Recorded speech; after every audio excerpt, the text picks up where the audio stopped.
Now, the Senate adjourned its sittings for the 7th time after a motion by Elgeyo Marakwet Senator Kipchumba Murkomen was moved in a motion to have the sitting adjourned until a consensus is found, which senators voted 34 against 26.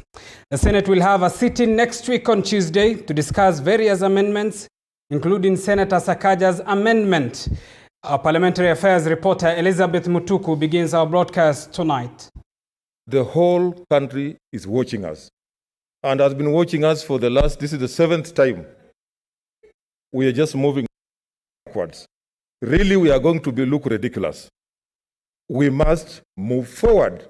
Despite of the calls by the Senate Speaker Kenneth Lusaka to debate on the revenue sharing formula, senators have yet again failed to reach a consensus, adjourning the sitting for the 7th time.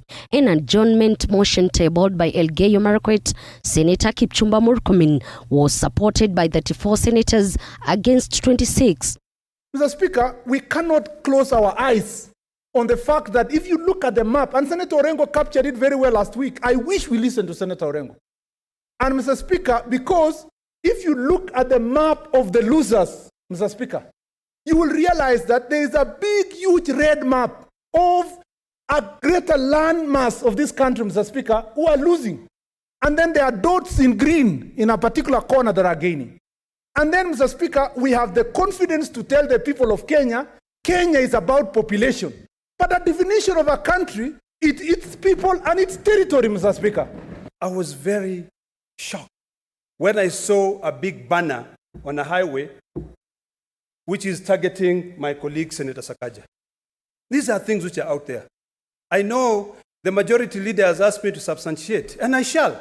When I came into this house, I met the distinguished senator in his office. Very few people know that he must have spent part of his night in this bunge so that he can be able to be safe.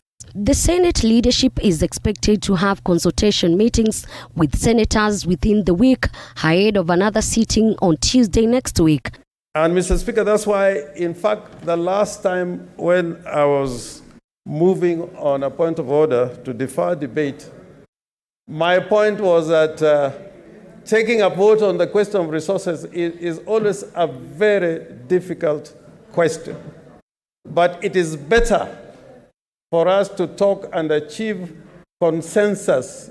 I emphasized the word consensus the last time, rather than a situation where we are creating gainers and losers. Yesterday we had a meeting. Speaker, you were present.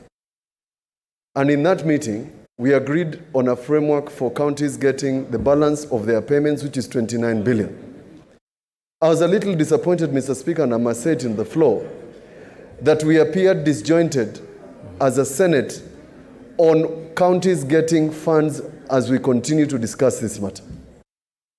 While the Supreme Court has already pronounced itself that counties can get resources in the advisory opinion number 3 of 2019. The adjournment was to allow senators to look into the proposals tabled before the House. Among the amendments is one by Nairobi Senator Johnson Sakaja, who wants the second generation formula used for the county allocation, but any additional amounts to be shared using the third generation formula, a stand which has caused him problems, now claiming that his life is in danger.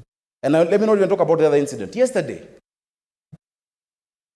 there were reports of my impending arrest, so that I'm not here today. Madam Speaker, I heard that members in this House know. Some of you know it. Some of you are discussing it. Madam Speaker, I didn't even stay at my own home. I was in this Senate at 5:30 a.m. today. I sat in my car in the basement until midday. That is not a laughing matter, Senator Cherogei. Wengi wamewahi wabunge ambao wamekuwa wamekamilika wakakamavu kwa siasa wamepoteza maisha yao ndani ya kichaka kile cha kule Ngong Forest. Hatutaki kuona msemo kama huo ukisemwa ama ukitokea hivi sasa. Sakaja ni kijana mdogo sana. Ako na familia yake bado iko ndogo. Sitaki kuamka kesho asubuhi nisome kwamba Sakaja amepoteza maisha yake huko Ngong Forest. Senate is expected to hold another sitting next week on Tuesday. Elizabeth Mutuku, TV47 Nairobi.